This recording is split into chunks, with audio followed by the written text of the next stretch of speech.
IFM News. IFM News. Lokal. Nagiwaras ti cash assistance ken food packs iti LGU Paway kadagiti nagaget at tricycle drivers iti ili ang nagbalin a posible babaen iti suporta ti Provincial Government of Ilocos Norte ken iti Metro Ilocos Norte Council wenno MINC. Panggep daytoy a mapalagan ti pinansyal a pakadagsenan asang sangwen dagiti tricycle drivers iti baet iti agbaliw-baliw a presyo ti gasolina. Kas frontliners iti lokal a transportasyon napateg ti akem dagiti tricycle drivers ti ili ti Paway tapno masigurado ang natalged ken napaspas ang makadanon dagiti umili kadagiti destinasyon da. Naimpapuswan na panagyaman iti LGU Paway iti gobyerno probinsyal ti Ilocos Norte ken iti Metro Ilocos Norte Council iti pinangipang pangrunada kadagiti programa a direkta a pakanggunggunaan dagiti agubra iti transportasyon iti probinsya tayo.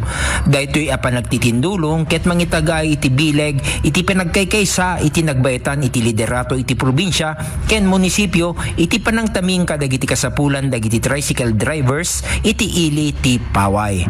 Para iti IFM News, Idol Glenn Batuyong, Tatak IFM.